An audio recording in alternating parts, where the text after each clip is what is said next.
बिहार में भाजपा सांसद मनोज तिवारी ने महागठबंधन पर निशाना साधते हुए कहा कि विपक्ष बार बार धार्मिक भावनाओं को ठेस पहुंचा रहा है। तिवारी ने कहा कि राजनीति आस्था पर प्रहार करके नहीं की जानी चाहिए। उन्होंने आरोप लगाया कि महागठबंधन राम मंदिर, भगवान कृष्ण की मथुरा, काशी और सनातन आस्था का अपमान कर रहा है। तिवारी ने याद दिलाया कि राहुल गांधी ने छठ पर्व को नाटक कहा था, जो बिहार और पूर्वी भारत की भावनाओं का अपमान है। उन्होंने कहा कि जनता ऐसे नेताओं को आने वाले चुनावों में इसका जवाब देगी। भाजपा सांसद अनुराग ठाकुर ने कांग्रेस पर तीखा हमला करते हुए कहा कि कांग्रेस झूठ बोलने वाली पार्टी है। उनके मुताबिक कांग्रेस के नेता, आंकड़े और वादे सभी झूठे हैं। ठाकुर ने कहा कि सत्ता में आते ही कांग्रेस अपने वादों से मुकर जाती है, इसलिए जनता अब उनके भ्रम में नहीं आएगी। उन्होंने कहा कि बिहार की जनता अब जंगल राज नहीं, मंगल राज चाहती है। लालू यादव के शासन में अपराध और भ्रष्टाचार चरम पर था, जबकि नीतीश कुमार और प्रधानमंत्री नरेंद्र मोदी के नेतृत्व में बिहार विकास और स्थिरता की दिशा में आगे बढ़ रहा है। राष्ट्रीय एकता दिवस के अवसर पर प्रधानमंत्री नरेंद्र मोदी ने गुजरात में कहा कि सरदार वल्लभ भाई पटेल ने देश की एकता और अखंडता की नींव रखी। उन्होंने कहा कि कांग्रेस के समय में केवल एक पूर्व प्रधानमंत्री को समर्पित संग्रहालय था, जबकि उनकी सरकार ने सभी प्रधानमंत्रियों के योगदान को सम्मान देने के लिए प्रधानमंत्री संग्रहालय बनाया है। मोदी ने कहा कि statue of unity Sardar Patel के सम्मान में निर्मित किया गया, जो देश की एकता और शक्ति का प्रतीक है। प्रधानमंत्री ने देशवासियों से एकता, संकल्प और विकास के मार्ग पर आगे बढ़ने का आह्वान किया। उत्तर प्रदेश के मुख्यमंत्री योगी आदित्यनाथ ने राष्ट्रीय एकता दिवस के अवसर पर कहा कि राज्य भर में एकता और आत्मनिर्भरता को बढ़ावा देने के लिए कई कार्यक्रम आयोजित किए जा रहे हैं। उन्होंने बताया कि वोकल फॉर लोकल और स्वदेशी अभियानों के जरिए कारीगरों व श्रमिकों को सशक्त बनाया जा रहा है। योगी ने कहा कि 50 जिलों में चल रहे ये कार्यक्रम युवाओं और समाज के सभी वर्गों को जोड़ रहे हैं। मुख्यमंत्री ने आह्वान किया कि एकजुट होकर आत्मनिर्भर भारत के निर्माण की दिशा में सभी को योगदान देना चाहिए। यही सरदार पटेल को सच्ची श्रद्धांजलि होगी।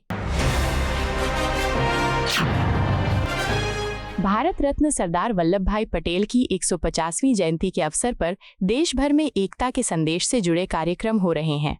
दिल्ली में इस आयोजन की शुरुआत केंद्रीय गृह मंत्री अमित शाह ने रन फॉर यूनिटी को हरी झंडी दिखाकर की। मुख्यमंत्री रेखा गुप्ता ने कहा कि सरदार पटेल एक महान व्यक्तित्व थे, जिन्होंने राष्ट्र की एकता और अखंडता के लिए अपना जीवन समर्पित किया।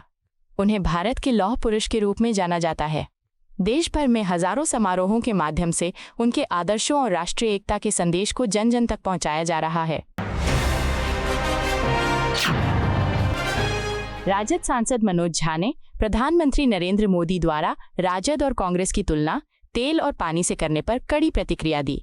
उन्होंने सवाल उठाया कि प्रधानमंत्री के भाषण कौन लिखता है, क्योंकि ऐसे शब्द पद की गरिमा को ठेस पहुंचाते हैं। मनोज झा ने कहा कि प्रधानमंत्री नृत्य शब्द पर नाराज होते हैं, जबकि मुजरा शब्द पर आपत्ति नहीं जताते। दोनों शब्द समान अर्थ वाले हैं। उन्होंने आग्रह किया कि प्रधानमंत्री अपने पद की गरिमा बनाए रखें और कहा कि बिहार किसी का आखिरी डिब्बा नहीं बनेगा, बल्कि आने वाले चुनाव में मजबूत भूमिका निभाएगा।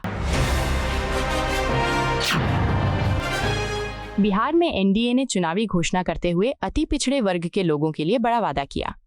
उप मुख्यमंत्री सम्राट चौधरी ने कहा कि अगर एनडीए सत्ता में लौटता है तो अति पिछड़े वर्ग के लोगों को 10 लाख रुपए की सहायता दी जाएगी।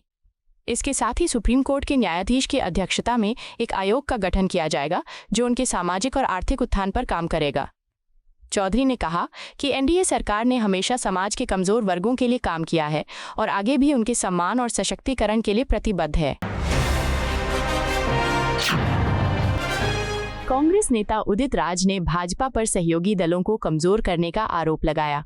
उन्होंने कहा कि भाजपा ने महाराष्ट्र में शिवसेना को बर्बाद कर दिया और अब अन्य राज्यों में भी यही नीति अपना रही है। उदित राज ने स्पष्ट किया कि कांग्रेस अपने सहयोगियों को कभी नुकसान नहीं पहुंचाती, बल्कि गठबंधन की मजबूती में विश्वास रखती है। उन्होंने कहा कि प्रधानमंत्री मोदी की सोच कांग्रेस को गलत तरीके से पेश करने की है। उदित राज ने दावा किया कि कांग्रेस का उद्देश्य बिहार चुनाव में राजद या किसी भी सहयोगी पार्टी की संभावनाओं को प्रभावित करना नहीं है। एनडीए के संकल्प पत्र को लेकर भाजपा सांसद रविशंकर प्रसाद ने कहा कि ये घोषणा पत्र समाज के हर वर्ग को ध्यान में रखकर तैयार किया गया है।